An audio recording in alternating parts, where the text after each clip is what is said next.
খন্দকার রাশেদ মাকসুদ গত ১৯ আগস্ট যখন Bangladesh securities and exchange কমিশনের চেয়ারম্যান হিসেবে যোগ দেন, তখন ঢাকা স্টক এক্সচেঞ্জের প্রধান সূচক ডিএসএক্স ছিল ৫,৭৭৫ পয়েন্ট। বুধবার এ সূচক কমে হয়েছে ৫,৫৫৩ পয়েন্টে। তবে বুধবার এ সূচকের পতন ঘটে ১৩২ পয়েন্ট বা ২.৩৬%। এটি নতুন বিএসসির চেয়ারম্যান যোগ দেওয়ার পর একদিনের মধ্যে সবচেয়ে বড় পতন।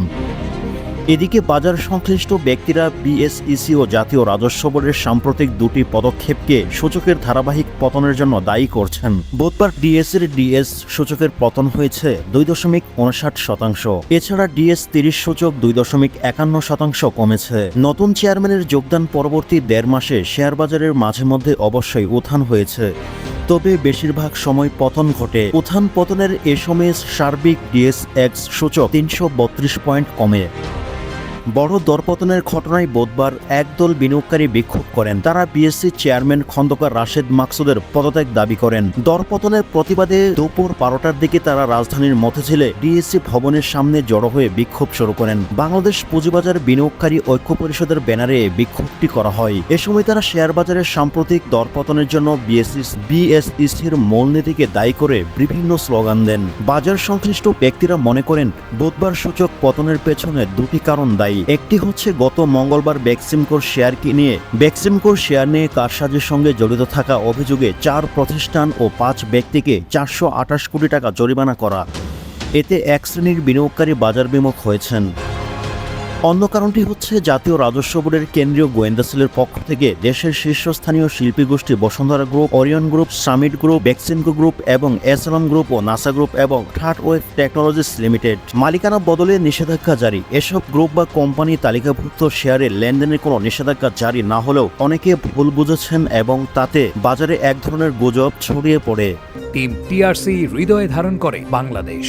দ্য রিয়েল কনসালটেশন, স্বচ্ছ ভ্যাট আইনে দক্ষ ন্যায্য ভ্যাট প্রদানে। শেখ হাসিনা সরকার পতনের পর কিছুদিন শেয়ার বাজারের সূচকের স্ফলন দেখা গেল এক পর্যায়ে দরপতন হয়েছে মোট ৪৪০ কোটি টাকার শেয়ার। আগের দিন মঙ্গলবার লেনদেন হয়েছিল ৩৮৯ কোটি টাকা। আর বুধবার মাত্র ২৯টি কোম্পানির শেয়ার দাম বৃদ্ধি পায় আর তার দাম কমেছে ৩৪৭টি কোম্পানির। অন্যদিকে ঢাকা বিশ্ববিদ্যালয়ের অর্থনীতি বিভাগের অধ্যাপক মোহাম্মদ হেলাল উদ্দিন গণমাধ্যমকে বলেন, শেয়ার বাজারের সূচকের উত্থান পতন একটি স্বাভাবিক ঘটনা। দেখতে হবে যে স্বাভাবিক ঘটনার পেছনে কোনো অস্বাভাবিক কারণ আছে কিনা। হেলাল উদ্দিন আরও জানান, সংস্কার হলে সব পক্ষকেই মূল্য দিতে হবে। যথাযথ সংস্কার ছাড়া যদি বিনিয়োগকারীদের শুধুই মূল্য দিতে হয়, সেটা অনভিপ্রেত। নীতি নির্ধারকদের কাছে শেয়ার বাজার কতটা অগ্রাধিকার পাচ্ছে তাও একটি গুরুত্বপূর্ণ বিষয়।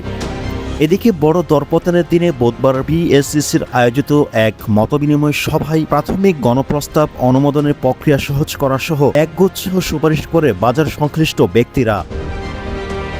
এতে DS brokers association, merchant bankers association, association of credit rating agency of Bangladesh, Bangladesh association of publicly listed company financial reporting councillor, institute of chartered account of Bangladesh এবং institute of cost and management accounts of Bangladesh প্রতিনিধিরা অংশ নেন। বিএসইসির এক বিজ্ঞপ্তিতে জানায়, সংশ্লিষ্ট chairman Khandakar Rashed Maksud সভায় বলেছেন, একটি সমৃদ্ধ ও সফল পুঁজিবাজার গড়তে শুধু বিএসসি নয় বরং পুঁজিবাজারের সঙ্গে সম্পৃক্ত সব প্রতিষ্ঠানকে যার যার অবস্থান থেকে কর্তব্য পালন করতে হবে এবং পুঁজিবাজারের উন্নয়ন ও সংস্কার অবদান রাখতে হবে। বিএসসি আরও বলে, পুঁজিবাজারের সার্বিক সংস্কার বিষয়ে পর্যায়ক্রমে সংশ্লিষ্ট মন্ত্রণালয় ও বিভাগ, আইন প্রয়োগকারী সংস্থা, সম্পৃক্ত নিয়ন্ত্রক সংস্থা এবং বিনিয়োগকারীদের সংগঠনের সঙ্গে মতবিনিময় করা হবে।